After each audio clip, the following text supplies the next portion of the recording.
Hey everybody, it's Rick, and it's time to continue our spooky journey through October with reviews and what I watched.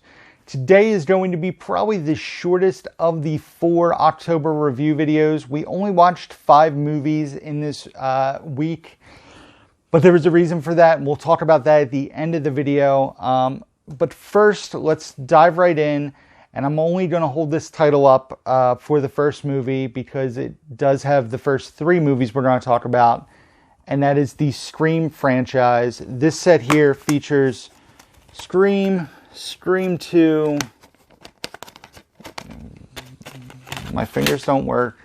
Scream 3, and then there's 2 documentaries. But we watched the first 3 Scream movies. Like I said, not going to hold this up the entire time, but wanted to show you guys that. So Scream, a movie that was released in 1996, a movie that's very far ahead of its time in my opinion with the self-referential nature of it. The cast of this movie is absolutely fantastic, especially looking at it almost 25 years afterwards. Just a fantastic cast. I guess you could say it's a killer cast. Get it? Killer. Anyway, the standouts in my opinion are David Arquette, Matthew Lillard, and Skeet Ulrich. I think they're the highlights of the film. But I'm so excited to dive back into these movies, to revisit them. This one here takes me back to my early teenage years. Probably watched Scream way too young. My sister definitely watched it way too young because she's 3 years younger than me, 2.5 years younger than me. But it's a movie that we watched pretty often. This and I Know What You Did Last Summer we watched a lot when we were younger, and very quotable for a horror movie because of there's obviously a lot of comedic elements in the film, but I find it to be a very quotable movie, a very fun movie, and just a very well done movie. I give it a 4 out of 5. Really enjoy Scream, the original Scream, if you will. So next up is Scream 2. A movie I really remember enjoying quite a bit. Like in my head, I think I liked it more than the original. At least that's what I remember. But a movie that I probably haven't watched in quite a long time. I've definitely revisited Scream. I showed it to my sister, my younger sister, a year or 2 ago for the first time. But I can't remember rewatching any of the other ones in recent history.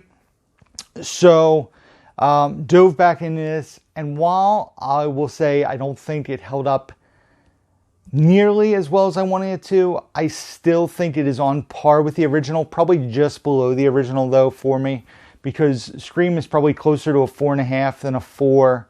I'm not going to go 4.25 though. I usually try to avoid that. There's a scene in particular that stands out in this movie with Randy and Dewey, Skeet Ulrich and Jamie Kennedy. Randy's character is probably one of my favorites in a horror film. But I would count his performances in both Scream and Scream 2, but he's the highlight of the movie, and I'm kind of bummed out that there's no more of him in the franchise. Spoiler alert for a movie that's over 20 years old. But I really enjoy Scream 2. It's a 4 as well for me, but like I said, it's a low 4 as opposed to a high 4, 4.5 for the original Scream.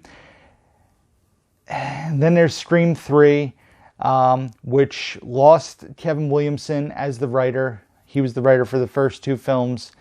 And the movie just has a very boring plot. There's a lot of actors in this movie I don't really like. And I don't know. What do I have here? Oh, I'm sorry. Let me rephrase that.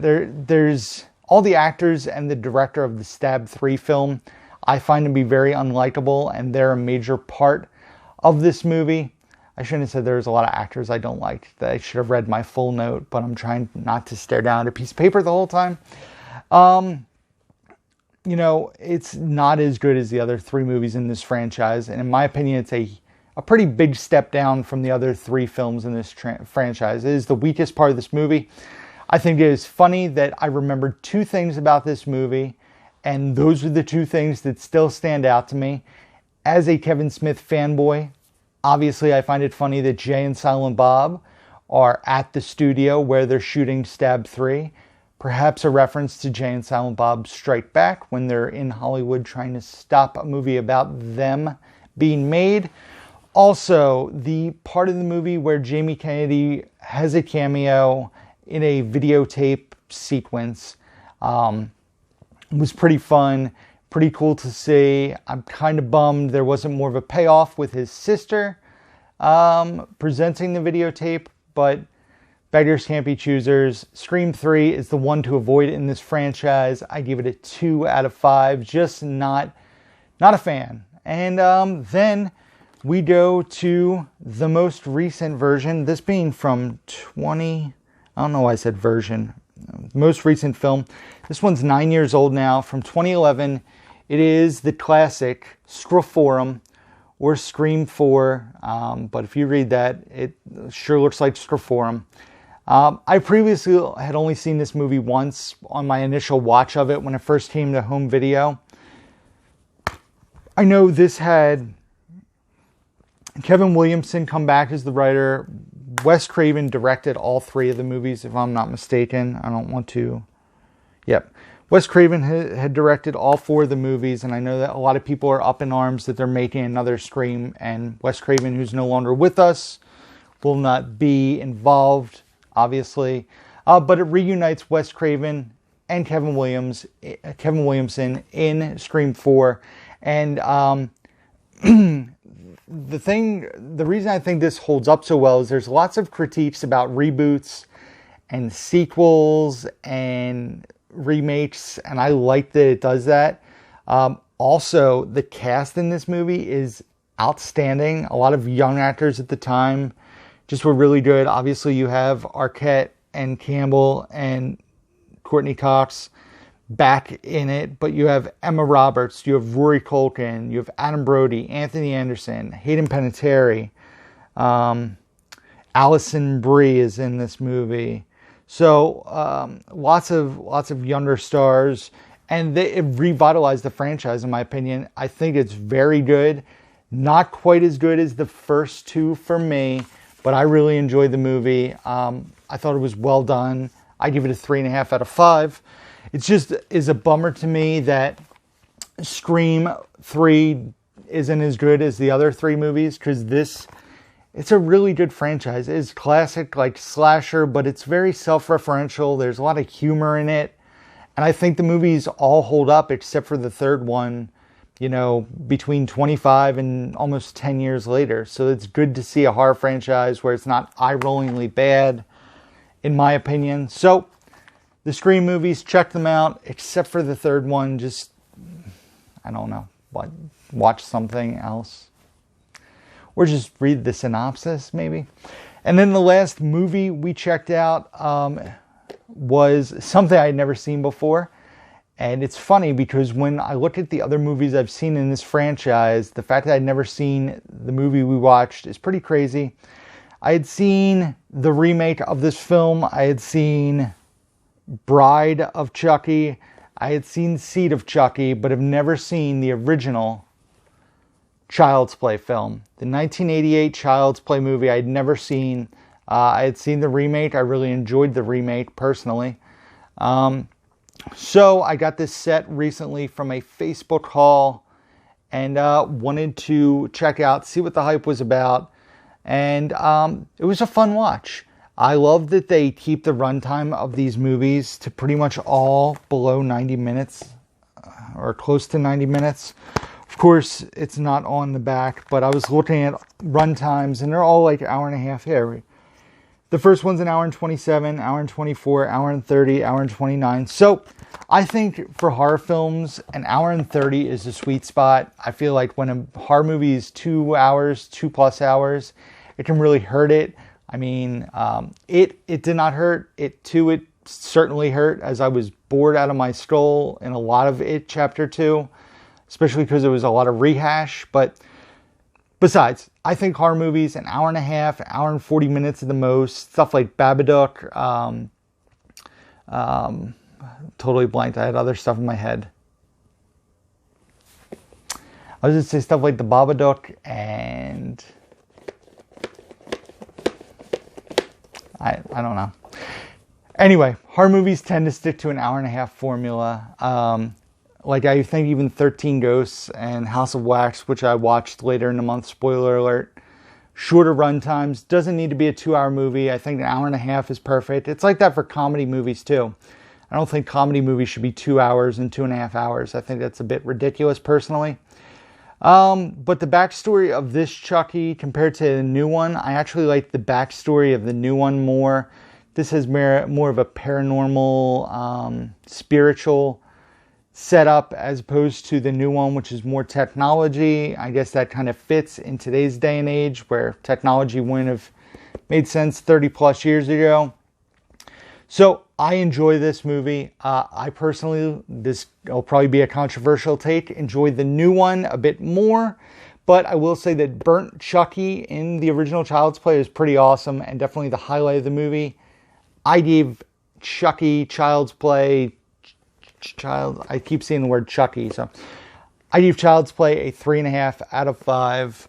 That is it for the movies that I watched the second week of October. But the reason why we only watched 5 movies was we had gone over to spend time with Bridget's friends, and we had like a bonfire outside, and they had a TV set up outside with a seating area, and we ordered some food, and we started watching The Haunting of Bly Manor. And I had never seen The Haunting of Hill House, full disclosure. So I wasn't going to ruin the fun. I was like, yeah, well, let's watch something scary. It was nighttime with the fire going. It was cool sitting outside watching something on Netflix. So we dug into The Haunting of Bly Manor. Sat there and watched 3 episodes. The series is only 8. So I am the person who, once I start a show, especially if I make it past episode 1, I have to watch the rest of the show. And it doesn't matter how bad it gets. I will keep watching. There's stuff I watch, and after 1 episode, a lot of times comedy series, I stop watching. Young Sheldon didn't suck me in. A lot of newer sitcoms just don't do it for me, so I don't get sucked into them. So I kept hearing how scary The Haunting of Hill House was, so we dug into The Haunting of Bly Manor, and I was not a fan personally.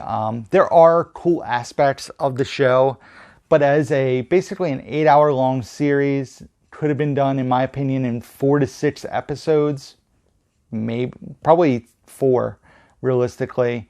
It meanders. It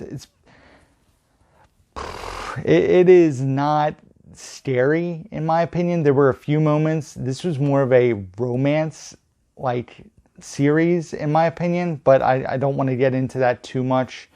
I would have called it The Romances of Bly Manor, but that's me personally. Yes, there were hidden things like the original series, but that still didn't make the show scary. There were jump scares in the first episode that kind of were well done, but the problem is they repeated them so much that they didn't become scary after the second episode. So that is my thoughts briefly on The Haunting of Bly Manor. Usually I do not talk about TV, but that was a show that we watched basically in 2 or 3 days. So that is why we only watched 5 movies. So I wanted to mention it. And that is it, guys. So as always, thank you for watching.